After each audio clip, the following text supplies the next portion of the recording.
ಧನ್ಯವಾದಗಳು. ಆತ್ಮೀಯರೇ, ಶ್ರದ್ಧಾಂಜಲಿ ಕಾರ್ಯಕ್ರಮ ನುಡಿ ನಮನ ತಾಯಿ ಸರೋಜಾ ದೇವಿಯವರು. ಒಂದೇ ಒಂದು ರಾಕ್ಲೈನವರಿಗೆ ಮನವಿ ಮಾಡ್ಕೊತಾ ಇದ್ದೀನಿ. ಸಿಕ್ಕಾಪಟ್ಟೆ ಸರೋಜಾ ದೇವರಿಗೆ ಚಳಿ ಆಗ್ತಾ ಇದೆ, ಸ್ವಲ್ಪ ಎಸಿ ಕ್ಷಮೆ ಮಾಡಿ. ನಗರಾಗ್ತಾ ಇರ್ಬೇಕು, ಅವರಿಗೆ ಚಳಿ ಮಾಡೋದು ಬೇಡ. ಇಲ್ಲ ಇಲ್ಲಿ ಇವಾಗ ಬಂಧುಗಳೇ, ಯಾಕೆ ಈ ಮಾತಾಡಿದೆ ಅಂದ್ರೆ, ಲಘುವಾಗಿರೋಣ. ಬಂದು ಇದ್ರು, ಸಾಧಿಸಿದ್ರು, ಹೋಗಿದ್ದಾರೆ. ಈಗ ಅವರ ಒಳ್ಳೆಯ ಘಟನೆಗಳನ್ನ ನೆನೆಸ್ಕೊಂಡು ನಾವು ಅದನ್ನ ಯಾವ ರೀತಿಯಲ್ಲಿ ನಾವು ಮುಂದುವರಿಸ್ಕೊಂಡು ಹೋಗ್ಬೇಕು, ದಕ್ಷಿಣ ಭಾರತ ಇರಲಿ, ಕಲಾವಿದರಿರಲಿ, ಯಾರಾದ್ರೂ ಇರಲಿ, ಅದನ್ನ ಮಾತ್ರ ಯೋಚನೆ ಮಾಡೋಣ. ಬಹಳ ಸಂತೋಷ ಆಯ್ತು. ನಜೀರ್ ಅವರು, ಸೋದರಿ ಸುಮಲತಾ ಅವರು, ಮಾಜಿ ಸಂಸದರು ಸಾಕಷ್ಟು ವಿಚಾರಗಳನ್ನ ಪ್ರಸ್ತಾಪ ಮಾಡಿದ್ರು. ಪುನರಪಿ ಅದನ್ನೇ ಮಾಡೋದಕ್ಕೆ ಇಷ್ಟಪಡೋದಿಲ್ಲ. ಇವರು ನೆನೆಸ್ಕೊಳ್ಳೋದ್ರ ಜೊತೆನಲ್ಲಿ ಅಂಬರೀಷ್ ಅವರು ನೆನೆಸ್ಕೊಳ್ಳೋದು ಅನಿವಾರ್ಯ ಈ ಸಂದರ್ಭದಲ್ಲಿ, ಇದು ಈ ಜಾಗಕ್ಕೆ ಬಂದಾಗ. ಹಾಗೆ ಇಡೀ ಇಂಡಸ್ಟ್ರಿಯಲ್ಲಿ ರಾಜ್ಕುಮಾರ್ ಅವರು ನೆನೆಸ್ಕೊಳ್ಳೋದು ಹಾಗೆ. ಇವ್ರು 3 ಜನ ನಮಗೆ ಮಾದರಿಯಾಗಿದ್ದಾರೆ ಎಲ್ಲ ರೀತಿಯಲ್ಲಿ. ಅಂದ್ರೆ ಬದುಕಿದ್ರು, ಹೊರಟೋಗಿದ್ದಾರೆ, ಅಂದ್ರೆ ಬಿಟ್ಟೋಗಿದ್ದಾರೆ, ಒಂದು ಮಾದರಿಯನ್ನು ಬಿಟ್ಟು ಹೋಗಿದ್ದಾರೆ. ಅದು ರಾಜ್ಕುಮಾರ್ ಆಗಲಿ, ಅಂಬರೀಷ್ ಆಗಲಿ, ಅಥವಾ ಸರೋಜಾದೇವಿ ಅವರು, ಇವ್ರನ್ನ ಹೆಚ್ಚಿಗೆ ನೆನೆಸ್ಕೋಬೇಕಾಗಿದೆ. ಯಾಕೆಂದ್ರೆ ಚನ್ನಪಟ್ಟಣದ ಲುಟ್ಟಿ ಚೆನ್ನೈನಲ್ಲಿ ಇದ್ಕೊಂಡು ದಕ್ಷಿಣ ಭಾರತವನ್ನೇ ಸೂಪರ್ ಸ್ಟಾರ್ ಆಗಿ ಆಳಿದಂತ ಒಬ್ಬ ವ್ಯಕ್ತಿ ಕನ್ನಡಿಗರು ಅಂತ ಅಂದಾಗ, ಬರೀ ಅಷ್ಟೇ ಅಲ್ಲ, ಒಂದು ಕಪ್ಪು ಚಿಕ್ಕೆ ಇಲ್ಲದೆ ಇಲ್ಲಿವರೆಗೂ ಬದುಕಿದ್ರು. ಮತ್ತು ಸೌಜನ್ಯ, ಸಜ್ಜನಿಕೆ, ಸಂಯಮ, ನಾಸಿರನ್ನು ಚೆನ್ನಾಗಿ ಹೇಳಿದ್ರು. ಅವ್ರು ಯಾವ ಪ್ರೊಫೆಷನ್ ಅಲ್ಲಿ ಇದ್ದಿದ್ರು ಕೂಡ ಇವತ್ತು ಅಲ್ಲೇನೆ ಒಂದು ಚಾಪ್ ಮೂಡಿಸ್ತಿದ್ರು.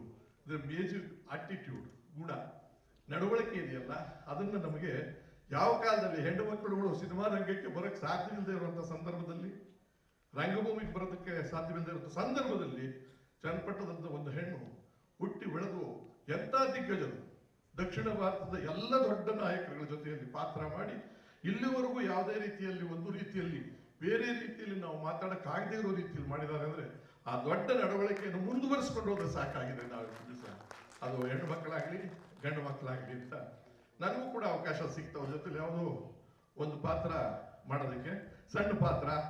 ಆದ್ರೆ ಅವ್ರು ಎಷ್ಟು ಸೌಜನ್ಯದಿಂದ ಗುರುಸೋರು ನಮ್ಮನ್ನ. ಅಂದ್ರೆ 2-3 ಸತಿ ಮನೆಗೆ ಕರೆಸಿದ್ರು. ಎಲ್ಲೋ ನನ್ನ ಭಾಷಣ ಮಾತುಗಳನ್ನೆಲ್ಲ ಕೇಳಿ ಖುಷಿಯಾಗಿ ಮನೆಗೆ ಬನ್ನಿ ಗಂಡ ಹೆಂಡತಿ ತಿಂಡಿಗೆ, ಅಲ್ಲಿ ಕರೆದಾಗ ಸ್ವಾಗತಿಸಿ ತಿಂಡಿ ಕೊಟ್ಟು ಅಲ್ಲೊಂದು ನಾನು ಮಾತಾಡ್ಬೇಕು, ಭಾಷಣ ತರ ಮಾತಾಡಿದ ಅಂದ್ರೆ ಆನಂದ ಪಡ್ತಿದ್ರು. ಗುಣಕ್ಕೂ ಮತ್ಸರವೇ ಇರ್ಲಿಲ್ಲ ಅವರಿಗೆ, ವಯಸ್ಸಿಗೆ ಮತ್ಸರವೇ ಇರ್ಲಿಲ್ಲ. ಹಾಗೆ ಆಶೀರ್ವಾದ ಮಾಡಿ ಸಂಪ್ರದಾಯಬದ್ಧವಾಗಿ ಅರ್ಶಿನ ಕುಂಕುಮ ಕೊಟ್ಟು ಹೆಂಡತಿಯನ್ನ ಕಳಿಸ್ಕೊಡ್ತಕ್ಕಂಥದ್ದು ಅವ್ರು ಹಾಗಿದ್ರು ಅಂತ ಒಂದು ಮಾತು ಹೇಳಿದ್ರು. ಆ ಕಾಲದಲ್ಲಿ ಸಿನಿಮಾ ಜಗತ್ತನ್ನ ಗುಟ್ಟಾಗಿ ಇಟ್ಕೊಂಡು ನಾವು ಸ್ಟುಡಿಯೋಗಳನ್ನು ಮಾಡ್ತಿದ್ದೋ.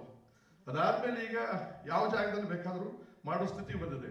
ಆ ಒಂದು ಗುಣದಲ್ಲೇ ಅವರು ಹೊರಗಡೆ ಎಲ್ಲೂ ಕಾಣಿಸ್ಕೊಡ್ಬೇಕಾದ್ರೂ ಒಬ್ಬ ನಟಿಯಾಗಿ ಬರ್ತಿದ್ರು ಅಂತ ಅವ್ರ ಮಾತನ್ನ ಹೇಳಿದ್ರಲ್ಲ, ಅದು ಯಾತಕ್ಕೆ ಅಂದ್ರೆ ಅದಕ್ಕೆ ಗೌರವ ಕೊಡೋದಕ್ಕೋಸ್ಕರವಾಗಿ.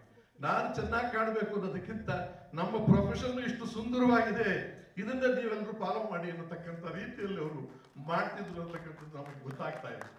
ಇನ್ನ ಜಾಸ್ತಿ ಉದ್ದನೆ ಭಾಷಣ ಮಾಡೋದಿಲ್ಲ, ಅದನ್ನ ಹೇಳ್ಬೇಕಂತೆ. ದಕ್ಷಿಣ ಭಾರತದಲ್ಲಿ ಎಲ್ಲೂ ಇಲ್ಲದೆ ಇರ್ತಕ್ಕಂಥ ಒಂದು ಕಟ್ಟಡ ಅಂಬರೀಷ್ ಅವ್ರಿಗೂ ಸಲ್ಲಬೇಕಾಗಿದೆ. ಅವರ ಕಷ್ಟನ್ನು ನಾನು ನೋಡಿದ್ದೀನಿ. ಅವ್ರು ಇಂಥದಕ್ಕೆಲ್ಲ ಸಹಕಾರ ಕೊಡ್ತಿದ್ರು. ಈಗ ಸೋದರಿ ಅವ್ರು ಮಾತಾಡ್ತಾ ಹೇಳಿದ್ರು, ಎಲ್ಲೋ ಒಂದ್ ಕಡೆ ನಿಷ್ಕ್ರಿಯವಾಗಿದೆಯೇನೋ ಸಂಘ ಅನ್ನೋ ಸ್ಥಿತಿಗೆ ತಂದಿಟ್ಟಿದ್ದೀವಿ.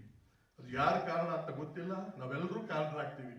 ಅದನ್ನೆಲ್ಲ ಮರೆತು ರಾಕೇಶ್ ಅವರ ಕೈ ಜೋಡಿಸಿ ನಾವು ಇದಕ್ಕೆ ಖಾಲಿ ಇರ್ತಕ್ಕಂಥ ಗೌರವಾಧ್ಯಕ್ಷರಾಗಲಿ, ಖಾಲಿ ಇರ್ತಕ್ಕಂಥ ಅಧ್ಯಕ್ಷ ಸ್ಥಾನಕ್ಕೆ ಗೌರವಾನ್ವಿತ ವ್ಯಕ್ತಿಗಳನ್ನು ಯಾರನ್ನಾದ್ರೂ ಹುಡುಕಿ ಕ್ರಿಯಾತ್ಮಕವಾಗಿ, ಗುಣಾತ್ಮಕವಾಗಿ, ದಕ್ಷಿಣ ಭಾರತದಲ್ಲೇ ದೊಡ್ಡ ಸಂಘ ಇದು ಕಲಾವಿದರ ಸಂಘ, ಇಡೀ ಇಂಡಸ್ಟ್ರಿಗೆ ದೊಡ್ಡದು ಅನ್ನತಕ್ಕಂಥದ್ದು ಮಾಡಬೇಕಾಗಿರೋದ್ರಿಂದ ಅವೆಲ್ಲವನ್ನು ಮರೆತು ಇಷ್ಟು ಜನ ಅಲ್ಲ ಬರಬೇಕಾಗಿದ್ದು.